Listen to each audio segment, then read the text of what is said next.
2022 헌라 1 청구인 남해군 피청구인 통영시. 이 사건은 경상남도에 있는 청구인 관할 구돌서와 피청구인 관할 두미도, 욕지도, 갈도, 상노대도, 하노대도 사이의 쟁송해역에 관한 자치권한이 청구인에게 속하는지 여부에 관한 것입니다. 먼저 주문을 선고하고 법정 의견은 이은혜 재판관께서, 재판관 김기영, 재판관 문영배, 재판관 이미선, 재판관 김형두의 반대 의견의 요지는 문영배 재판관께서 설명을 하시겠습니다. 주문. 경상남도의 구돌서와 두미도, 욕지도, 갈도, 상노대도, 하노대도 사이의 해역 중 별지 1 도면 표시 1부터 121 사이의 각 점을 순차적으로 연결한 선의 왼쪽 서쪽 부분에 대한 관할 권한은 청구인에게 있고, 위 선의 오른쪽 동쪽 부분에 대한 관할 권한은 피청구인에게 있음을 확인한다. 법정 의견의 요지를 말씀드리겠습니다. 먼저 이 사건 심판 청구의 적법 여부입니다.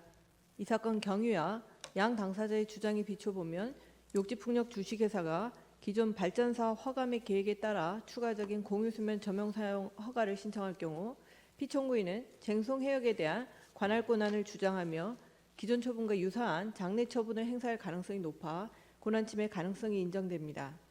따라서 장래 처분에 관한 이 사건 심판 청구는 적법합니다.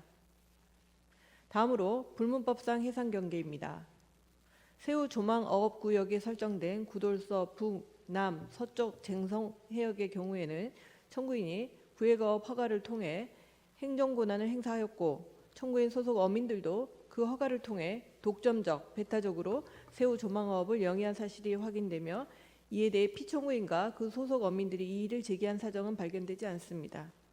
따라서 구돌서 북, 남, 서쪽 쟁송해역에는 이를 청구인의 관할 해역으로 하는 불문법상 해상 경계 성립이 인정됩니다. 그러나 세후 조망업 구역을 넘어서는 구돌서 동쪽 쟁송해역의 경우에는 청구인이 독점적, 배타적으로 행정권한을 행사해온 사실이 확인되지 않습니다. 따라서 구돌서 동쪽 쟁송해역에서는 불문법상 해상 경계가 성립되어 있지 않습니다. 마지막으로 형평의 원칙에 따른 해상 경계입니다. 쟁송해역을 둘러싼 도서의 존재, 행정권한 행사 연여, 주민들의 생업과 편익, 관련 행정구역의 관할 변경, 지리상의 자연적 조건 등을 종합하여 보면 구돌서 동쪽 쟁송해역에서 형평의 원칙에 따른 해상 경계는 유인도인 두미도, 욕지도, 갈도, 상노대도, 하노대도와 중요 무인도인 구돌서의 해안선을 기점으로 한 등거리 중간선으로 획정함이 상당하고, 그 선은 별지 1 도면의 표시와 같습니다. 이상입니다. 재판관 김기영, 문영배, 이미선, 김형두의 반대 의견의 요지를 설명하겠습니다. 우리는 형평의 원칙에 따라 쟁송해역의 해상 경계를 확정함에 있어 구돌서를 기점에 포함시켜야 된다는 점에서 법정 의견과 견해를 같이 하지만, 그 가중치를 유인도와 다르게 조정해야 된다고 판단하므로 그 이유를 밝힙니다. 쟁송해역을 둘러싸고 있는 욕지도, 두미도, 갈도, 상도내도, 하노대도는 모두 유인도로서 해당 도시에 거주하는 피청구인 소속 주민들은 생업으로 어업에 종사하는 경우가 대부분임에 반하여 청구인이 관할하는 구돌서는 주민이 거주하지 않는 무인도에 불과합니다.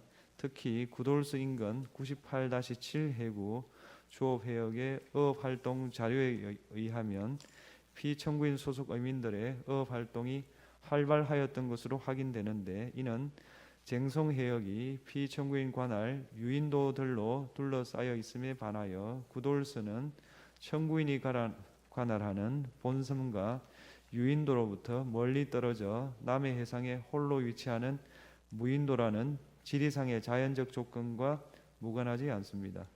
나아가 쟁송해역 남쪽에 위치한 갈도는 1973년 피청구인의 관할로 변경되어 현재까지 유지되어 있고, 그 관할 변경에 따라 갈도 인근 해역도 피청구인의 관할로 변경된 것임을 함께 고려할 필요성이 있습니다. 이와 같은 사정을 함께 고려한다면 등거리 중간선 원칙의 적용에 있어 무인도인 구돌서를 다른 유인도들과 함께 그 기점에 포함시키되 구돌서와 다른 유인도들 사이에 1대3의 가중치를 부여함으로써 그 잠정적인 등거리 중간선을 조정하여 해상 경계를 확정하는 것이 형평의 원칙에 부합합니다.